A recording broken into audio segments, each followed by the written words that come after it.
한 기업이 공장 하나 없이 전 세계 스마트폰의 99%를 지배했습니다. 바로 영국의 ARM이었습니다. 왜 칩 한 장 굽지 않는 회사가 반도체 제국의 정점에 섰을까요? 2016년 소프트뱅크 손정희는 320억 달러라는 천문학적 프리미엄을 주고 이 회사를 인수했습니다. 그가 산 건 반도체가 아니라 설계도였고, 그 설계도는 당신 주머니 속 기기가 팔릴 때마다 통행세를 받아냈습니다. 독점의 단막과 탕역의 균열, 그리고 반격의 서막, 보이지 않는 제국의 작동 원리, 함께 파헤쳐 보도록 하겠습니다. 당신이 150만 원짜리 아이폰을 살 때 애플만 돈을 버는 게 아닙니다. 화면을 만든 삼성 디스플레이, 카메라 렌즈를 댄 소니, 그리고 한 기업이 더 있습니다. ARM입니다. 이 회사는 공장이 없습니다.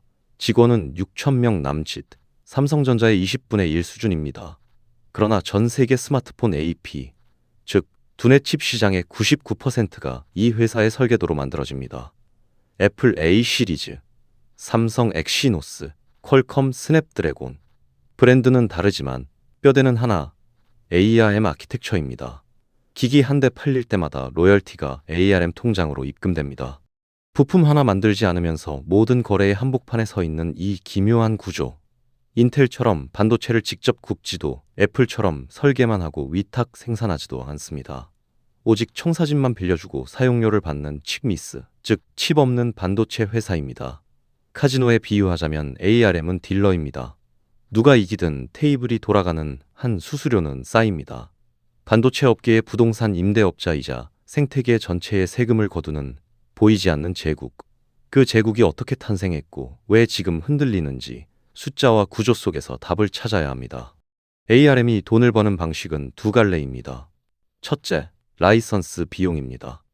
삼성이나 퀄컴 같은 칩 설계사가 ARM 아키텍처를 쓰려면 먼저 입장료를 냅니다. 수천만 달러에서 수억 달러. 설계도를 열람할 권리를 사는 겁니다. 둘째, 로열티입니다. 그 설계도로 만든 칩이 팔릴 때마다 개당 수수료가 붙습니다. 칩 가격의 1에서 2% 수준.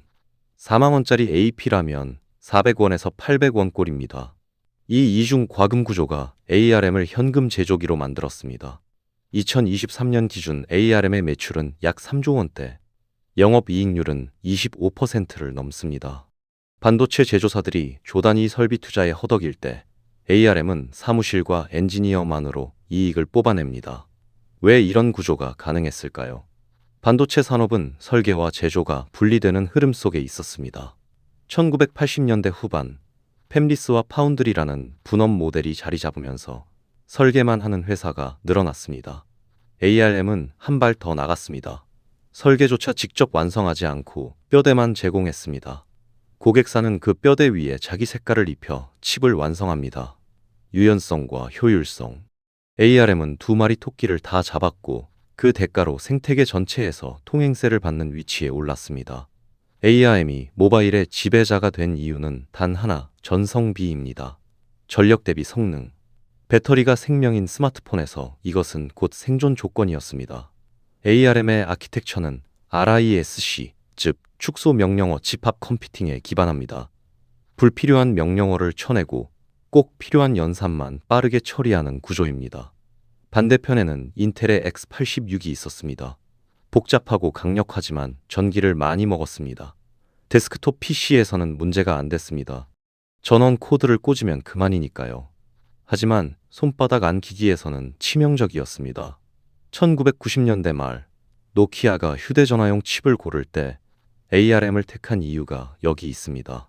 같은 성능이라면 전력 소비가 절반 이하, 2007년 아이폰이 나왔을 때도 마찬가지였습니다. 애플은 ARM 기반 칩을 썼고 이후 모든 스마트폰 제조사가 이 길을 따랐습니다. 저전력 설계는 단순한 기술적 선택이 아니라 모바일 생태계의 물리적 전제였습니다. ARM은 그 전제를 가장 먼저, 가장 깊이 이해했고 그 이해를 독점적 지위로 바꿨습니다. 표준이 된 순간 경쟁은 끝났습니다. 2016년 여름, 소프트뱅크는 ARM을 320달러에 인수했습니다. 당시 ARM 시가총액 대비 43% 프리미엄을 얹은 가격이었습니다. 손정희 회장은 왜 그토록 큰 돈을 쏟았을까요?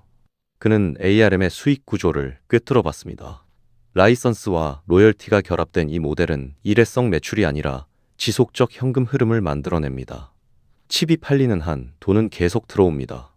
2016년 당시 연간 160억 개의 ARM 기반 칩이 출하됐습니다. 스마트폰뿐 아니라 사물, 인터넷 기기, 자동차, 가전까지 ARM 설계도는 눈에 보이지 않는 곳까지 스며들었습니다. 손정희는 여기서 미래를 봤습니다. 사물 인터넷 시대, 모든 기기가 칩을 달고 네트워크에 연결되는 세상. 그때 ARM은 디지털 인프라의 근간이 될 터였습니다. 그의 베팅은 적중했습니다. 2023년 ARM은 나스닥에 재상장하며 시가총액 600억 달러를 기록했습니다. 7년 만에 가치가 2배 가까이 뛴 겁니다. 그러나 손정희가 준 패에는 균열도 함께 있었습니다. 독점의 힘이 클수록 그에 대한 반발도 커지는 법입니다. 독점의 달콤함에 취한 ARM이 룰을 바꾸려 했습니다. 2023년 ARM은 로열티 과금 방식을 개편하겠다고 발표했습니다. 기존에는 칩 가격을 기준으로 로열티를 받았습니다. 4만 원짜리 AP라면 400원에서 800원. 하지만 새 방식은 달랐습니다. 스마트폰 기기 전체 가격을 기준으로 삼겠다는 겁니다. 100만 원짜리 스마트폰이라면 로열티 기준액이 25배 뛰는 셈입니다. ARM의 논리는 이랬습니다. 우리 기술이 기기 전체 가치를 높이는데 왜 칩 가격만 기준으로 삼느냐? 하지만 고객사들은 분노했습니다. 퀄컴, 미디어텍 같은 칩 설계사들은 즉각 반발했습니다. 삼성전자와 애플도 불만을 드러냈습니다. 이미 라이선스 비용으로 수억 달러를 내는데 로열티까지 수십 배 올리겠다는 건 이중 착취라는 비판이 쏟아졌습니다.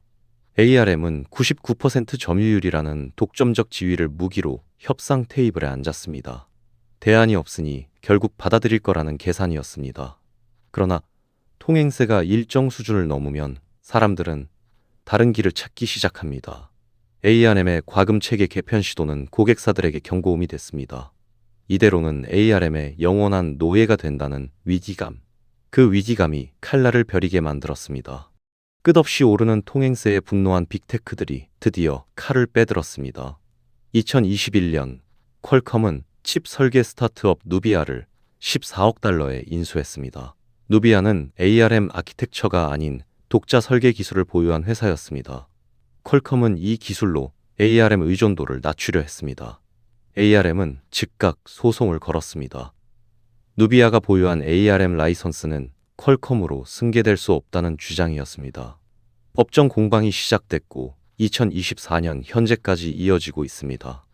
구글도 움직였습니다. 2023년 구글은 자체 설계 칩 텐서 지사를 공개하며 ARM 기반에서 벗어나려는 신호를 보냈습니다. 삼성전자 역시 엑시노스의 미래를 두고 고민에 빠졌습니다. ARM 로열티 부담이 커지면 엑시노스의 가격 경쟁력이 무너질 수 있었습니다. 99% 독점 제국에 균열이 가기 시작했습니다. 고객사들은 더 이상 ARM의 일방적 룰 변경을 받아들일 생각이 없었습니다. 그들이 찾은 탈출구는 단 하나, 완전히 새로운 설계 표준이었습니다. ARM이 만든 생태계 안에서 벗어나 아예 다른 판을 짜는 것. 그 판의 이름은 RISC-V였습니다. 빅테크들이 찾은 완벽한 탈출구는 RISC-V, 리스크5였습니다. 이것은 오픈소스 명령어 집합 아키텍처입니다. ARM처럼 라이선스 비용도 로열티도 없습니다. 누구나 무료로 쓸 수 있고 자유롭게 수정할 수 있습니다. 2023년 퀄컴과 구글, 삼성, NXP 등이 모여 RISC-V 기반 칩 개발 합작 법인을 설립했습니다. 이름은 리스크-V 인터내셔널. 목표는 명확했습니다. ARM 없는 미래를 만드는 것. 중국도 RISC-V에 적극적입니다. 미국의 반도체 제재 속에서 ARM 접근이 제한되자 중국 정부는 RISC-V를 국가 전략으로 밀고 있습니다. 2024년 기준 전 세계 RISC-V 기반 칩 출하량은 100억 개를 넘어섰습니다. 아직 ARM의 2천억 개 수준에는 못 미치지만 성장 속도는 무섭습니다. ARM은 어떻게 대응했을까요? 모바일에서 밀리면 다른 전장을 찾으면 됩니다. ARM은 AI 데이터 센터 시장으로 눈을 돌렸습니다.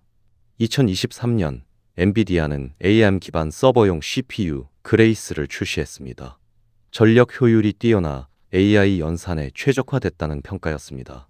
아마존, 마이크로소프트도 ARM 기반 서버 칩 개발에 뛰어들었습니다. 모바일 제국이 흔들리는 동안 ARM은 새로운 영토를 개척하고 있었습니다. 하지만 그곳에서도 경쟁은 치열합니다. ARM의 역사는 단순한 성공 신화가 아닙니다. 표준을 지배한 자의 권력과 그 권력에 저항하는 혁신의 끊임없는 줄다리기입니다. 독점은 편리함을 주지만 동시에 탐욕을 낳습니다. ARM은 99% 점유율이라는 달콤한 독점 속에서 통행세를 올렸고 그 순간 고객사들은 탈출구를 찾기 시작했습니다.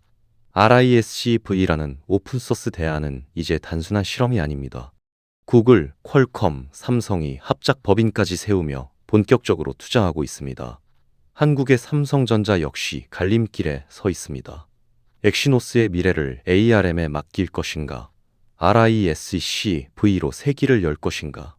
로열티 부담과 기술 자립 사이에서 외줄타기를 해야 합니다. 핵심 교훈은 명확합니다. 독점은 영원하지 않으며 과도한 착취는 반드시 반발을 낳는다는 것입니다. 한국은 반도체 강국이지만 설계 표준에서는 여전히 ARM과 X86에 종속돼 있습니다. 이 종속을 깰 절약 선택이 필요한 시점입니다. 당신의 주머니 속 스마트폰은 여전히 ARM의 설계도로 돌아갑니다. 하지만 5년 후에도 그럴까요? 오늘 영상이 유익하고 재밌으셨다면 구독과 좋아요 부탁드리겠습니다. 영상 제작에 큰 힘이 됩니다. 다음 영상에서 뵙겠습니다.